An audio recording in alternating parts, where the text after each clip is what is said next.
And we're going to start by talking about Damian Lillard. But before we do that, the first thing we want to do, this is the first thing we are going to do, is thank Drew Holiday for his time in Milwaukee.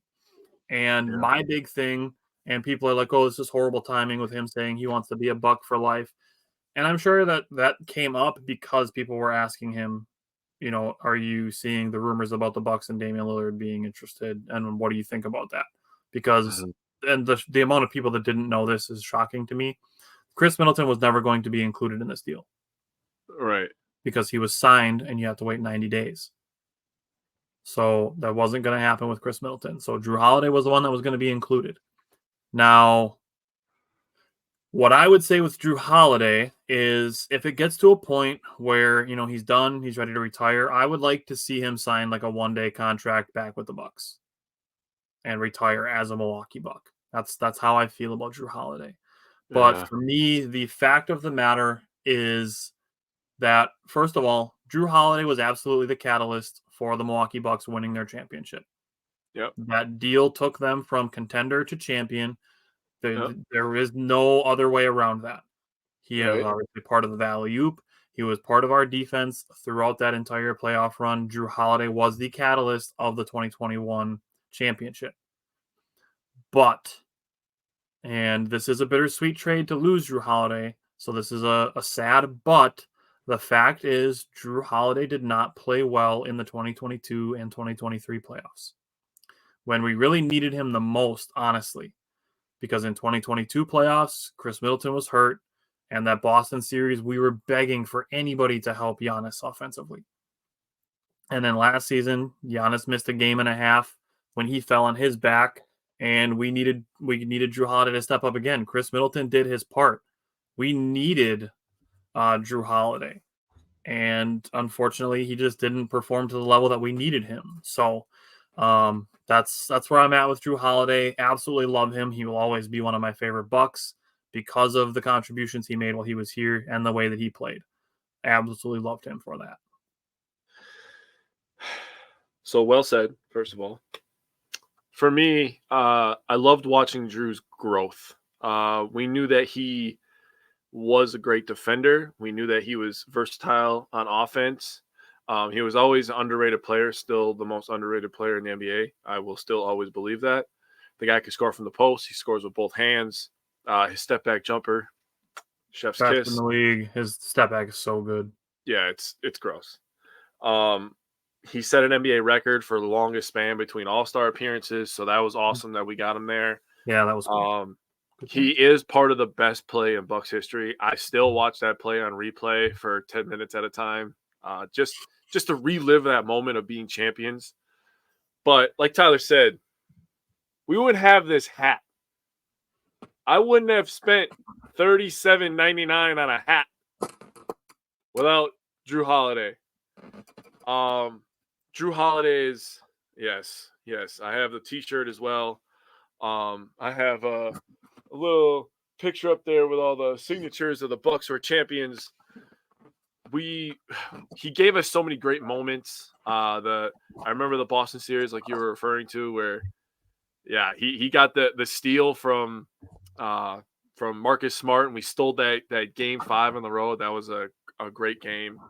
But I'll always love Drew Holiday. Drew Holiday will also remain one of my favorite Bucks of all time. Love Drew. Thank you for everything. Thank you for showing this team some dog mentality, teaching this, in my opinion, he's the best at getting around screens too. The guy just is impossible to screen. He's a great versatile defender. We'll always love him. But the thing about sports that people aren't understanding when we're talking about this is everybody's like, we're losing defense. Hope our defense survives, blah, blah, blah. Listen, we'll get in sports, and like you said, it's bittersweet. Drew was already talking about retirement. So as a GM, when you got your second best player, which was Drew Holiday, talking about retirement, and then you got your best player, the guy that you got lucky that turned into this guy, talking about, I want to play for a contender, and if that means I have to go somewhere else, that's 2 red flags. So you have to, A, you have to try to put out fires as a GM, right? And we need to stop dogging our GMs, okay? Tyler and I were just having this conversation. For the love of God, dude, we are blessed with a lot of great GMs. All three of them are Matt fucking Arnold, amazing. literally fleecing everybody. Who the hell thought of signing Josh Donaldson and he gets his power back? Who thought Mark Cannon would be hitting over 300 as a Brewer? Carlos Santana giving us stability at first base. Defense, hitting from both sides. John Horst has done everything to keep this team in contention and made us a championship caliber team. Wait till I go through this progression when we get to it. Yeah, and Brian Gutekunst has done nothing short of, you want to talk about putting out fires, dealing with the Aaron Rodgers saga at the end of that. That was messy. That could have been way worse. But I feel like Brian handled that very well. That's not dogging Rodgers by any means, but those high caliber players, those superstar caliber players are hard to deal with at times, right? They get so much coverage and all that stuff, but we have some great GMs. Now back to Damian Lillard and Drew Holiday. Love Drew. Will always love Drew. Thank you for your time here. I agree with Tyler. I hope he signs a one-day contract so he can say he was kind of a Buck for life. I hope he finds a spot on a good roster where he has a chance at a ring, but it's going to be really hard to beat a combo of Dame Lillard and Giannis, bro. What I want to say too is to tie this in is I want to tie this in. I want to tie this in to is I want to throw a thank you out to Grayson Allen. Yeah. He played with a ton of effort every day. He was going to give you 10, 12 points, 4 rebounds, and 4 assists. And one of the nastiest dunks of the entire season last year when he dunked over former Milwaukee Buck Jordan Nwora, which was sick. Arguably my favorite play of the season last year. Yeah, Grayson, he's a villain. He's looked at as a villain, but I feel like Grayson, he grew up in front of our eyes as well. Now, Grayson was more of an offensive guy, opposite of Drew, where Drew was always known as a defensive guy. But Grayson grew a lot on defense last year, and we defended him a lot. He also was a great spot-up shooter for Giannis. We talked about his dribble drive ability, opening up stuff for the rest of the team. So that's a great call. I feel like Grayson has a lot of value on a team as a rotational, two guard. And he's going to be there in Phoenix, so he's going to be backing up Bradley Beal and Devin Booker. So yeah, they're gonna have a team of 2 guards and a tall 2 guard and Kevin Durant. So that's apparently what they're going for. Yeah. Brett, we're going to come back to what this means with Giannis, so we're going to come back to that. John said we need to end the losing streak, especially going into the playoffs, or am I wrong? There's still 5 games left. Not super worried about it. Yeah. Reggie said we aren't done. We're going to be getting one more piece for the Bucks. I think what he means by that is that the Bucks have an open roster spot. Yeah. So I thought he meant something more juicy, like we're going to trade for somebody else. Cam Payne is a leading candidate, I would say, as a backup point guard. Dennis said if Drew stays in Portland, it's actually a good move for him. He's not going to be staying in Portland. Portland is going to be looking to flip him right away. Yeah. Tyler and I talked about this the other day. That Drew Holiday actually would be really good in Portland for a lot of reasons. They got Anfernee Simons, that he looks like a young star, which is the reason that I think Portland was okay trading Dame, because they wanted to just hand the team over anyways. Obviously, everybody knows that they drafted Scoot Henderson. So having Drew there for Scoot would be amazing, as Scoot looks to be a two-way player, a guy that can score the ball on offense and absolutely dominate you on defense. Look at his body frame. The guy already looks like an NBA player. So if he can learn to, dodge those screens and disrupt the game from defensively, obviously he could finish in the paint. He's a big, strong kid. So Drew in Portland would actually be good for him. He could get talked about 10 years from now when Scoot Henderson is doing an interview and he's one of the top 10 players in the league and he's dominating on defense, and he can bring up Drew Holiday's name.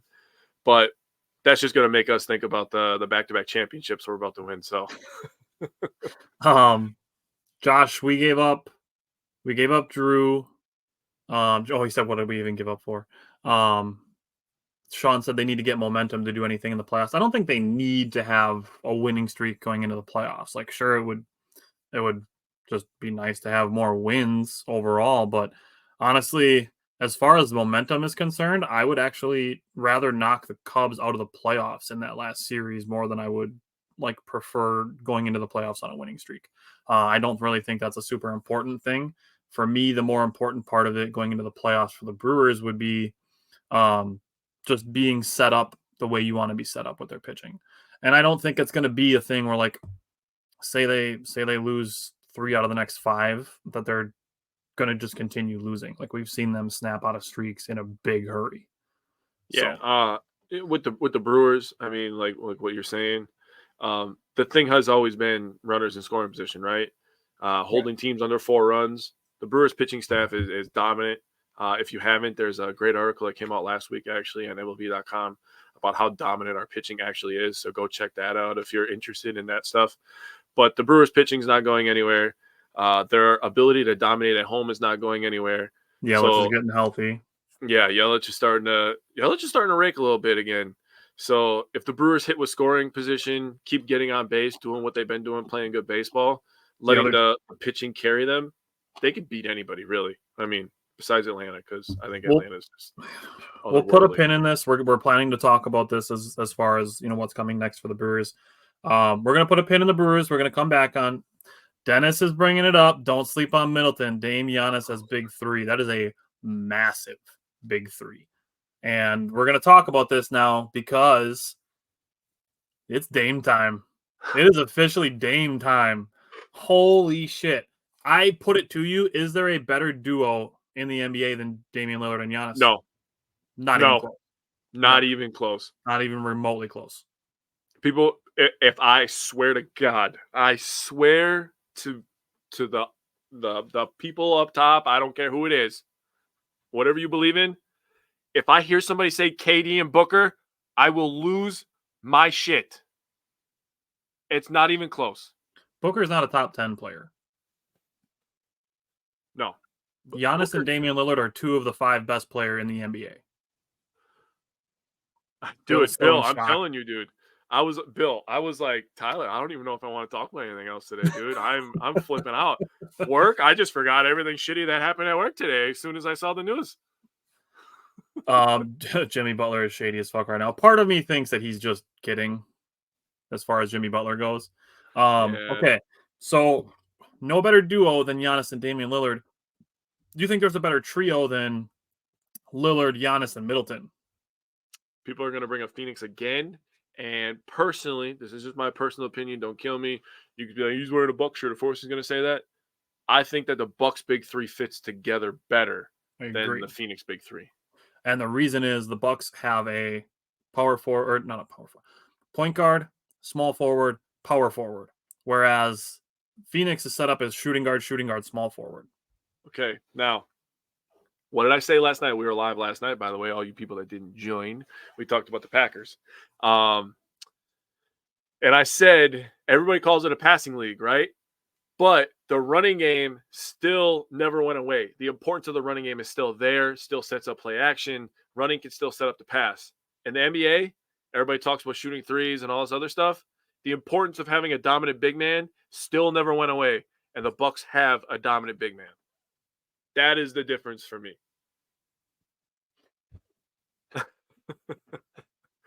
Apparently, Portland never gave Miami a chance to make a final offer before Dame before accepting the Bucks deal. Dude, they saw Drew Holiday and they're like, yeah. Well, they also got some pretty good pieces from Phoenix. They got DeAndre Ayton too. Yeah. Okay, so Brett said I didn't know he signed an extension for 2 years. He's under contract for 4 years, and then if he is a player option. People forget Bucks made an under the radar signing with Malik Beasley, which I love. We didn't forget he's going to be a candidate to start at shooting guard. He has the most bench 3-pointers last season as well. He's great on the 3, 2, and defense. Malik Beasley he's a decent defender, but they have Jay Crowder for defense also. Yep. That's when I think people are forgetting about a little bit more than Malik Beasley even, is that the Bucks brought back Jay Crowder. Exactly. So Giannis can focus the paint, no more hacking up threes. You got Lillard, Middleton, Beasley, and many more. And Pat Connaughton is still a solid dude. Like, Pat Connaughton's just a dude who's going to go out here and give you a bunch of effort. And Sean brought up the next guy, Marjon Beauchamp. This is arguably my favorite part of doing this trade. I thought if the Bucks were going to do this trade, there was no way they were getting out of it by keeping Marjon. Exactly. I did not think that was even a possibility to get Damian Lillard without giving up Marjon. Reggie said we got a young bench. We do, with guys like Andre Jackson and Chris Livingston. That's not a bad thing. Those young guys are getting playoff experience this year. Mm-hmm. We're big fans of Marjon Beauchamp, and I think it says a lot. Beauchamp. I've said this previously, actually, as a reason why I thought the Bucks might not be interested in Damian Lillard because they'd have to include Marjon Beauchamp, was the fact that they weren't willing to include Marjon Beauchamp in a potential deal for Bradley Beal. Yeah. Reggie's excited about having a young bench. It's something that I think by having veterans in your starting lineup and then some bench youth, it keeps the window open longer. Yeah. Sean said, when do you think he'll be starting 5? I don't know. It's hard to predict too because we have a new coaching staff is the other thing. So he has a little bit more time to develop, which is true. Bill said he has some more time to develop. But the thing with Marjon Beauchamp is, like I said, if they weren't willing to include him in a deal for Bradley Beal, I think he's going to be a big part of their plans. Yeah. He honestly might sneak in and start this year because Beasley's so good off the bench. Beasley might just be one of those guys that's better off the bench. That's not a slight. Some of those guys are just better like that. You know what I mean? Jonathan is another example. Seeing how the game flow is going, and then they can kind of read and react off of that. So maybe they just throw Beauchamp into the starting lineup. Think about all the pressure that's taken off him. He doesn't have to come in and look to score right away, right? Yep. He can learn on the fly with 2 superstar players and a guy who has star potential in Chris Middleton. Also, he can learn a little defense and kind of make some mistakes, I'll say, with Brook Lopez out there. So having Beauchamp out there, I think, would be the great move by the Bucks. We'll see how Griffin feels, but yeah. This is the new banner for this segment. Let me throw a dark horse because I don't think this is going to be does Marjon wear 00? That'd be That's sweet. A good question, actually. That's a good question, actually. I would love that. I would love that if Marjon wore 00. That'd be sick. I didn't even think about that. Let me throw this out there. I don't think this is going to be the case, but I do think it could be one of those situations where, let's say, they're doing a load management day for Chris or Giannis. I think Andre Jackson could make 10, 12 starts this year. I can see that. He's already I have no problem saying this. Andre Jackson is already a better prospect than Jordan Nwora was. Oh yeah, I believe and that. Jordan Nwora had a bunch of starts under his belt. The thing with Andre Jackson is he is a leaps and bounds better passer. He's not as good of a shooter, but having Andre Jackson as a guy who can run in transition, which is something that the Bucks are going to look to be better at. Sean, we're not load management guys either, but it's going to happen, so we're going to talk about it. Yeah. We can't control it. Yeah, and it's one of those things that the NBA is cracking down on, so they don't want – we're not going to have situations where, like, they rest the whole starting 5. Right. It's going to be one guy at a time, which I do like that the NBA did that. Yeah, I like that too. So they're going to find teams that sit more than one of their star players at a time. Okay. But, there are going to be some teams that do that.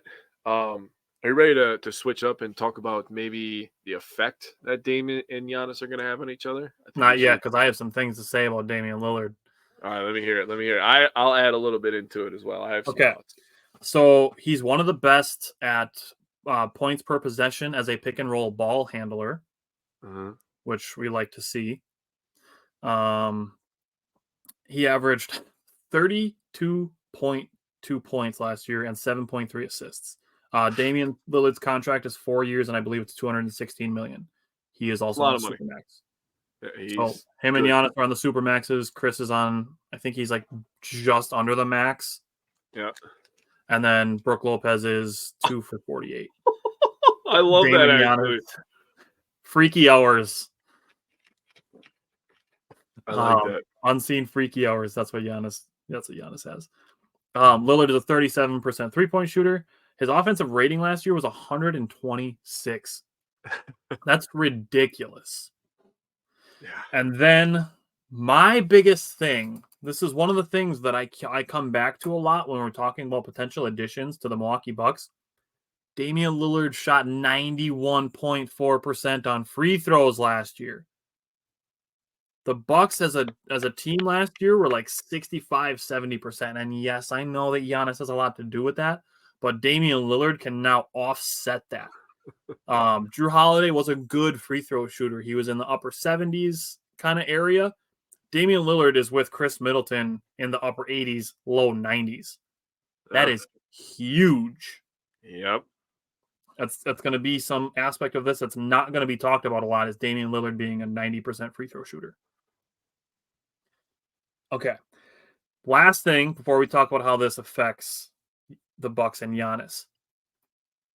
Put some respect on John Horst for essentially turning Greg Monroe into Damian Lillard. Please. The Break it down, Tyler. Bucks signed Greg Monroe, turned him into Eric Bledsoe, turned Eric Bledsoe into Drew Holiday, and have now turned Drew Holiday into Damian Lillard. Greg Monroe equals Damian Lillard. Tell me 2K isn't realistic now.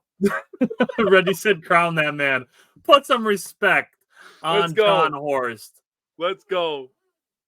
3 big check marks for John Horst to go from Greg Monroe to Bledsoe to Drew to Damian Lillard. Reggie, when you use that with your buddies later this week, make sure you tell them that you heard it here first. Yeah.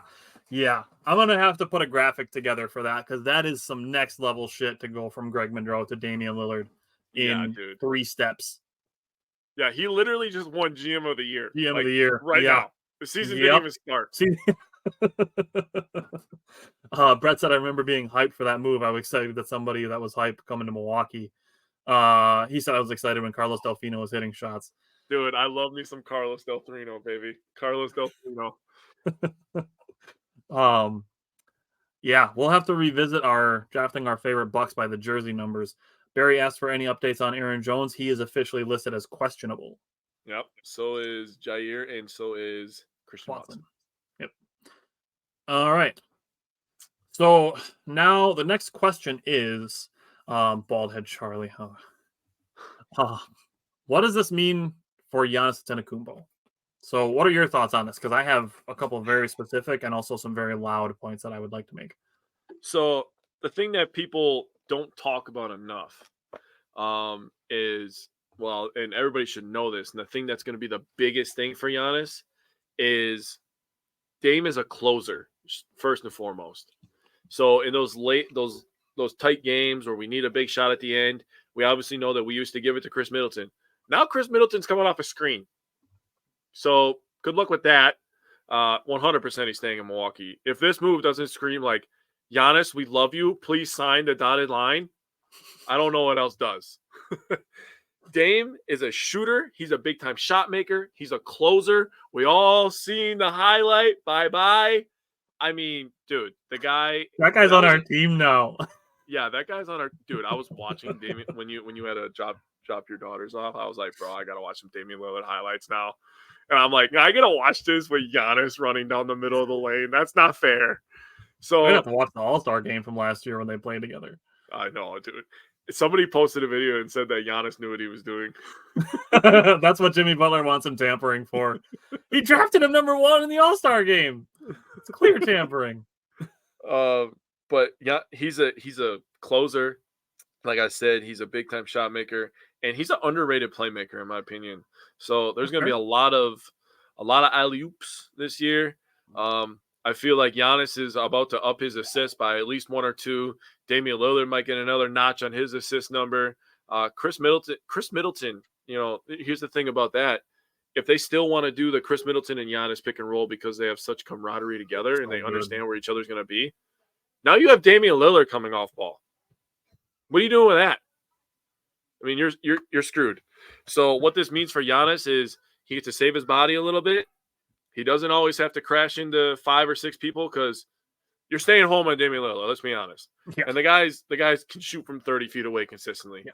So those two things, I mean, we talked last week, a couple of days ago, actually, we were talking about what this would mean because there was a report that the Raptors were, leading the way or they were the favorites. And we were like, we keep talking about, oh, this means this for Giannis. This means this for Giannis. This means this for Dame. They're both going to help each other. This is going to be a beautiful marriage that we see. I don't think it's going to take a long time for them to click. I think they're both just basketball guys, and they both want one thing, to win a championship. So I think that's what that means. Yeah. So a handful of things here. Jeremy, yes, Jimmy Butler is mad salty, which is hilarious to me. I didn't see anything. What Giannis said. All Giannis wants to stay competitive. Horse said, Giannis, hold my beer. Be right back. We'll get your buddy who's under contract for 4 years. Yeah, that's the thing. We have this big three locked up now for at least 2 years. And then Giannis, I'm just going to say this now. If you had any hope that Giannis was not going to be back with the Bucks, he's going to be back with the Bucks. This move solidifies that Giannis will be back in Milwaukee when his contract is up in 2 years. There's no shot that he's going anywhere. James said Dame time in Milwaukee. Yes, the 2-man game will be unstoppable. I'm going to say the 3-man game is going to be unstoppable. So we always get the Batman and Robin comparison thing, and I saw somebody do Shaq and Kobe, which is cool. And it's always Batman and Robin. But now I really feel it's like the Justice League. So stay with me on this, where Damian Lillard can be the Superman, Giannis can still be Batman, and then Chris Middleton to me is Aquaman, but he's like the badass Jason Momoa version, not like the weird comic book version. I'm with that. What? Yeah, I saw that about Jimmy. And then mad. He's mad as hell. First of all, he looks corny with that weird ass hair. Yeah, that's weird. And then, well, I don't think he cares. He always has weird ass hair. But then you got freaking Tyler Hero crying over there. Is Dame really Superman? Did you see the tweet that I sent to you? Oh, yeah, I've seen it. Oh, my God, bro.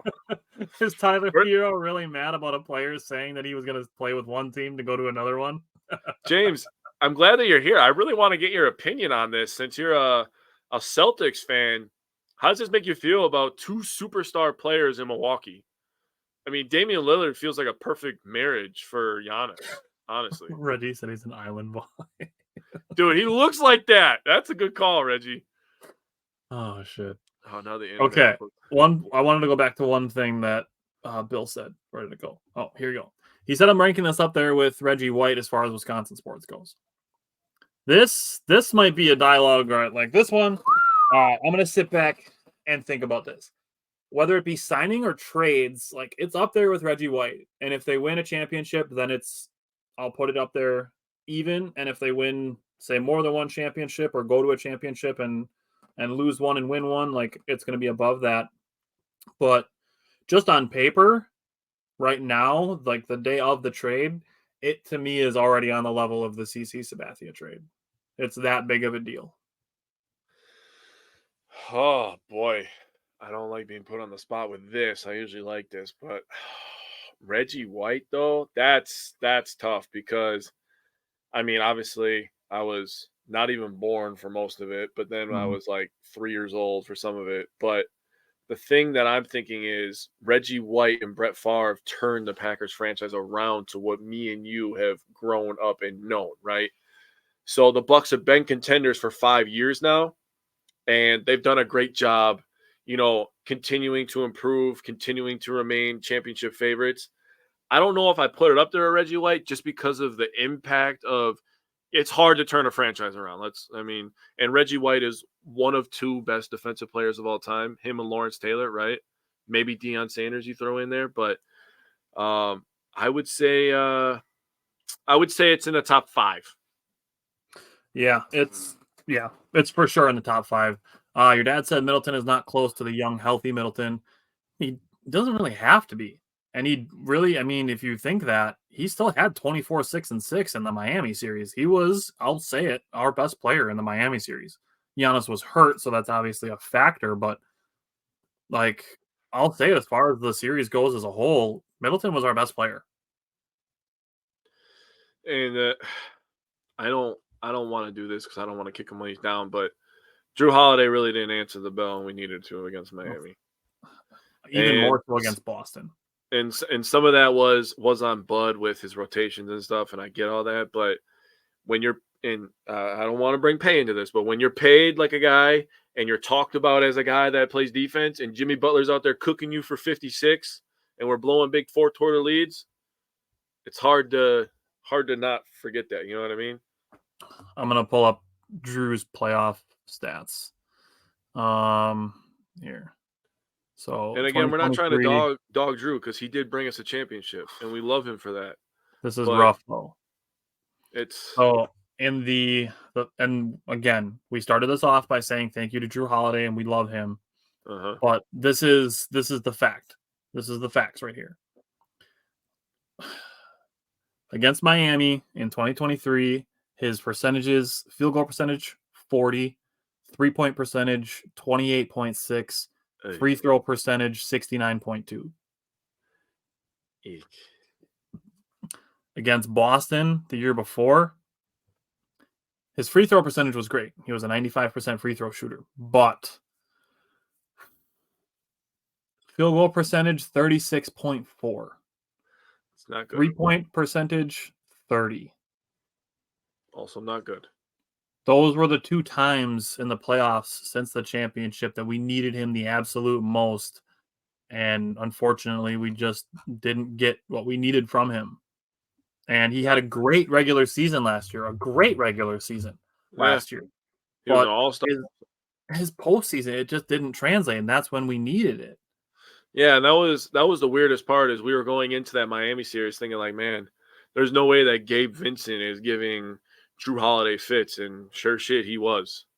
Gabe Vincent's a good player, but Drew Holiday is Drew Holiday, right? Right. He's supposed to be the guy that we were looking for. That, but Dad, he developed into a 3-point shooter last year. That was the exciting part going into the playoffs, as we were talking about. Maybe Chris still has time to get a little bit more healthy because Drew has now become more of a 3-point shooter. But that's the thing that we get with Dame. Dame averaged making almost 4.5 threes per game. The guy averaged 32 and 7. Yeah, I understand the Heat went on a run, but the run started with us. Yeah. So let's not forget that either, Chris Middleton's averages against the Heat last year, 46.5% on field goals, 40.6% on threes, 86.7% on free throws. And I stand by what I said. And I'll say it again, like I said, Chris Middleton was not good defensively. And Drew Holiday was a little bit better defensively, but Drew Holiday was still, and I agree. I agree that we had bad coaching, and I said some of that stuff with Drew had to deal with bad coaching, but he was still out there getting cooked by like everybody else against Jimmy Butler. Now it's hard to stop somebody when they get scoring, but don't you think it would be nice to have a guy that can match a guy who's scoring instantly? And Giannis doesn't have to run into a wall of 3 people all the time. Try to set up the wall now. I dare you to leave Damian Lillard open. The guy literally had a 70-point game last year. We're getting a guy that can score 70.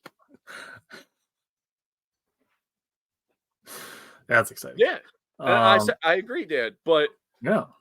But Drew Holiday is supposed to be the guy he's talked about as the best perimeter defender, right? And his job going into that is he believes that, okay, I got to guard this guy. I got to guard the best player, right? When you're a cornerback in football and you're going against, say, Justin Jefferson, Jair Alexander wants to guard Justin Jefferson because that's his job to stop him, right? Drew Holiday's job, he's known as a defender, is to stop other people from scoring. Yeah. He did not do that, whether you're on fire or not. Now we get a guy, Damian Lillard, and Tyler, to your point, like you've been saying, we still have 2 all-NBA Defensive Player of the Year, caliber players behind Damian Lillard. And when you look at Dame's defensive rating, he's actually not that bad. He's slightly below average. But I'll take slightly below average if you're a guy that can explode for 50. Yeah. We have 2 legit guys that can score 50 at any given moment. Yeah. And another guy that can score 40. You got to get more spacing for Giannis. You got to score the ball. The defense, people are forgetting that we just hired a new defensive coach. Yep. Malik Beasley's a good defender. We can throw Pat Connaughton at people. We don't even know what Marshawn Bolt. Crowder. with Jay Crowder. We don't even know what Marjon Beauchamp's going to be on defense. The guy's 6'6" and has elite feet. I like that potential. He also has like a 7-foot wingspan. I mean, there's just unlimited potential with this Bucks roster defensively. Yeah. We don't know what kind of style of defense we're going to play. So before we even go crazy and talking about the defense, and Robin Lopez we brought back, that's a great point, Reggie. But before we start talking about, I hope the defense survives, let's see what kind of style of defense we're playing. Because I'll tell you what, Steph Curry isn't a great defender, but I'll tell you what, they're sure as hell good at hiding him on defense, aren't they? True. They'll take his 3-pointers in the playoffs. Could drop 22. I mean, we posted the updated projected starting lineup if they started Malik Beasley. The starting 5 for the Bucks, points per game adds up to over 100. Just the starters. That's so stupid, bro. We're gonna be averaging like 120. Easily. Damian Lillard's offense highly outweighs Drew's two-way play. And that goes back to what you said. You said this is the thing you kept coming back to was the Bucks gain more offensively than they lose defensively. And I do agree with you. I will die on that hill. I do not and care. You said it when I brought up the numbers, is that he's not a traffic cone defensively. Right. He's slightly below average. He's not Andre Drummond defensively. Think of Grayson Allen. Grayson Allen got stops when we needed it last year. I would think Grayson Allen is a slightly below average defender. He still gets scored on, but you know what? Grayson Allen isn't pulling up from 38. I promise you that. Yes, Pat, there is still only one ball, but when you increase the efficiency, that's where your numbers go up. Because Damian Lillard still averaged, like you brought it up already, he still averaged 7.3 assists last year to go with his 32 a game. So it increases the efficiency.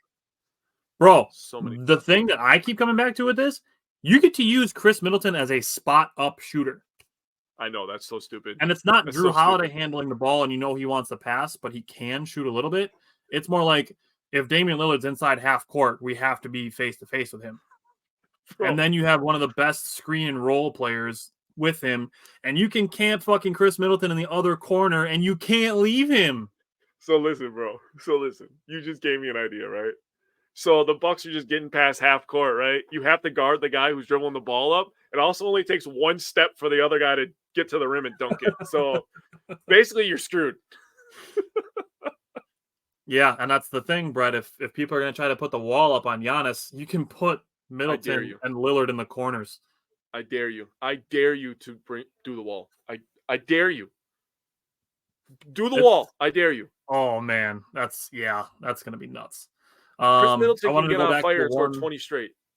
Yeah. And that's with Damian Lillard and Giannis. You're done. You're cooked. And we didn't even bring up how Boston traded away Marcus Smart the same year that we get Damian Lillard. And I want to dog Boston so bad because I literally hate their fan base. I mean, James, you're not a bad guy, but all Boston fans are just D-bags in my opinion. It's more so the people that are actually in Boston. And I hate that this is a fact, but Boston is one of the most racist cities in America. I'm not going to dive super deep into that, but based on what I've seen people say, just being a sports fan to people not from Boston, it's really there's stories from Torrey Hunter back when he was on the Twins. Yeah, it's disappointing. But I want to dog Boston. They gave $300 million to a guy that can't dribble with his left hand. You don't think that Dame's going to be able to figure that out? Oh, make him go left. Yeah, James is a Celtics fan. He doesn't even like the city of Boston. He said he's been there twice and he'll never go again. And like I said, James, I'm not trying to come at you or anything like that, but most Boston fans, I mean, every interaction I've ever had with like a Celtics fan, they're just terrible people. But losing Marcus Smart, a guy that would take that assignment, and and Derek White's a good player. Malcolm Brogdon's a good player. Obviously, I really like Kristaps Porzingis. Kristaps Porzingis, that's a great pickup for you guys. But Kristaps Porzingis is not guarding Giannis. But Giannis can guard Kristaps Porzingis. Yeah. You know what I'm saying? Like, Dame may get scored on by Derek White a few times, but I promise you, I would bet $1 million on Damian Lillard to score more points than Derek White. Yeah, Smart was the heart of your team, dude. I still can't believe you guys traded him away. Yeah, that's kind of wild. Unbelievable. I wanted to go back to one of Reggie's questions. He asked, how do we feel about the new coach? We touched on this a little bit when they first hired him. He also said, I believe the assistant is Dame's old coach. What did we talk about? Terry Stotts, former Milwaukee Bucks head coach, was Portland's head coach for a good chunk of Damian Lillard's time in Portland. Terry Stotts is known as an offensive head coach or an offensive coach. He is the Bucks associate head coach, so he's like basically the number 2 to Adrian Griffin. A beautiful pairing, in my opinion, to hire a defensive-minded players coach. That's the thing with Adrian Griffin is he's a player coach. He doesn't do the like Mike Budenholzer was kind of a balanced guy where he would have Giannis playing 32, 33 minutes a game. Adrian Griffin uses his starters more like 34, 35, 36 minutes a game. Mm-hmm. So that's the thing. And Damian Lillard is another minutes guy, which is part of why his average is so high. But having Damian Lillard and Giannis and Middleton on the floor at 35 minutes a game, I don't see how any team stops that defensively. The only way that you're going to stop the Bucks defensively is if they beat themselves by having a bad shooting night or making poor shot selection. Or turning the ball over. Or turnovers, yeah. But,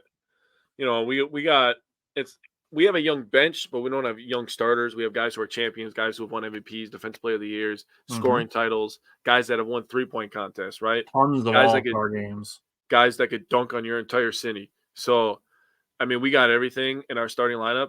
And Damian Lillard actually said that Terry Stotts is his favorite coach ever. So that is that's a beautiful thing. We were talking about that the other day. Like, man, Dame getting back with Terry Stotts, that'd be a great thing. He knows how to handle Dame. He knows how he practices. Like, he knows what he needs because that was his star. And I really want everybody to just take a second. I want you to go watch a Damian Lillard highlight reel.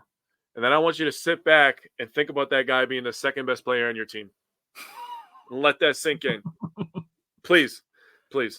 Let me ask you this. Do you think, I don't think this is the case, but do you think that it's possible that John Horst was playing such an advanced level of chess when he brought in Terry Stotts that he knew he was going to try to make this move? Do you think he had that much foresight? So I think the thing about Horst, and I'm making assumptions here, is he's kind of like Goot in a way where they want to be in on every deal, right? So they're always going to try to send a feeler out there. Hey, what do you think it's going to take? And if they like what they return, I mean, I think that's a good thing. I think Terry Stotts is just a guy that's been in the league for a long time and he's respected around the NBA. And like you said, I think the marriage between an offensive guy and a defensive guy was a thing that definitely needed to happen. Yeah, that's probably the more.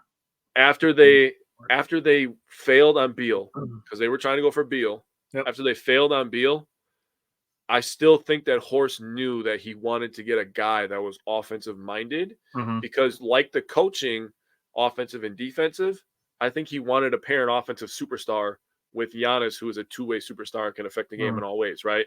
So I really do think that maybe it crossed his mind. I'm not saying it's out of the realm of possibility. That's one of the things I'd like to ask about it. Bill thinks it was talked about behind the scenes. Nobody expected this or saw this coming. That's the best part.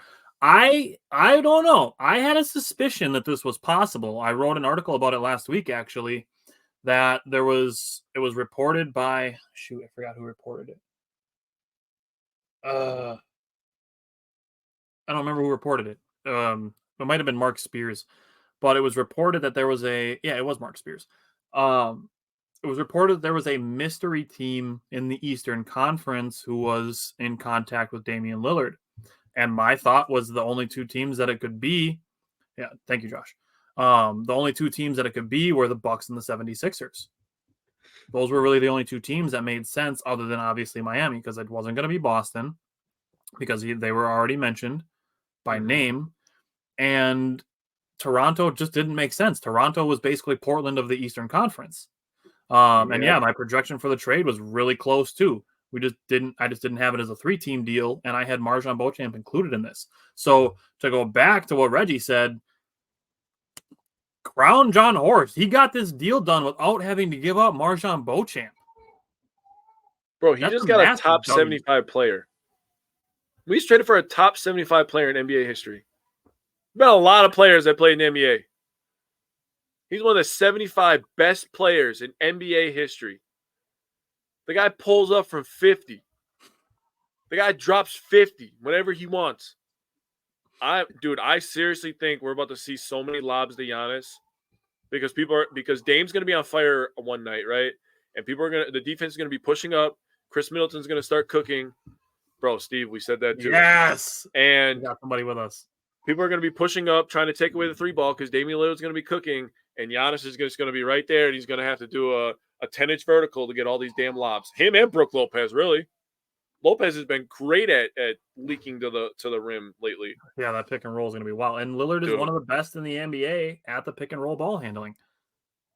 And I keep coming back to this, but Chris Middleton can be a spot up shooter. Going into last season, he was a 46% three-point shooter on catch and shoot. You fucking serious? You're going to let Chris Middleton be a catch and shoot player at 46% on threes? Bro, he's about to come off of every single screen ever created. The elevator screen, the double screen, the Draymond Green moving screen. Bro. I got I'm going to put this to you. This is going to be a really early, bold prediction. We're going to do our Bucks primer soon, but I can see Chris Middleton having a Klay Thompson-like quarter where he scores like 20-something points in a quarter without dribbling the ball. I can see that. I can easily see that. With Giannis and Lillard handling the ball. I can see that. Bro, you know what we didn't even bring up, now that I'm thinking about Chris Middleton, is imagine Giannis running down the floor. Everybody's going to see it, right? And then Damian Lillard's just standing there like, hey. And Chris Middleton does a freaking touchdown pass to Damian Lillard for a 3. Fuck yeah. That's going to happen. Bill said ESPN said last night the Raptors were the leaders to sign Dame, which it just never made sense to me. Lillard's big thing was that he wanted to go to a contender. The Raptors are not a contender. The Raptors are a play-in team. Yeah, they're what the Bucks were when we had Brandon Jennings. The Bucks in 60s. Yeah, Reggie said, who are you going to guard? Might be one of the best Bucks teams I've ever seen. On paper, it's the best Bucks team ever. On paper. Bro, think about the duos, right? The best duo in Bucks history is still Oscar Robertson and Kareem. Yep. Damian Lillard and Giannis could exceed that. I think they do because, and this is strictly as Bucks, Giannis is ahead of Kareem as a Buck. Yep. And Damian Lillard, I mean, you can put Damian Lillard and Oscar head to head. It'd be close. Yeah. So I think it is on paper. Steve said maybe it's not the time to ask, but are there ancillary moves to be made? I think it's going to be signing a backup point guard, probably Campaign is going to be the leading candidate. I'd be good with Campaign as a backup. Yeah. Oh, all right. Anything else? Bucks basketball, baby. Milwaukee! Oh, dude. Wow. I can't wait, boy. So, a handful of things here. I was just checking to see if there was anything else coming out about this. Toronto simply wouldn't dangle OG Anunoby in a trade for Dame. Really? That was your downfall? Was OG Anunoby? He's a good defender, but really? Really? But again, if you trade OG Anunoby, Grady Dick, and a handful of picks, you're still just, it's Damian Lillard and Pascal Siakam.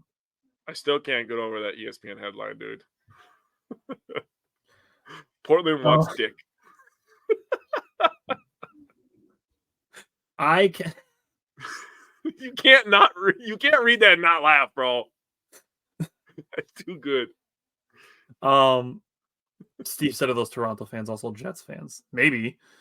Dang it, I forgot what I was gonna say now. Oh, Brian Windhorst, just 3-4 days ago, saying that he doesn't think that Giannis's next contract is gonna be in Milwaukee.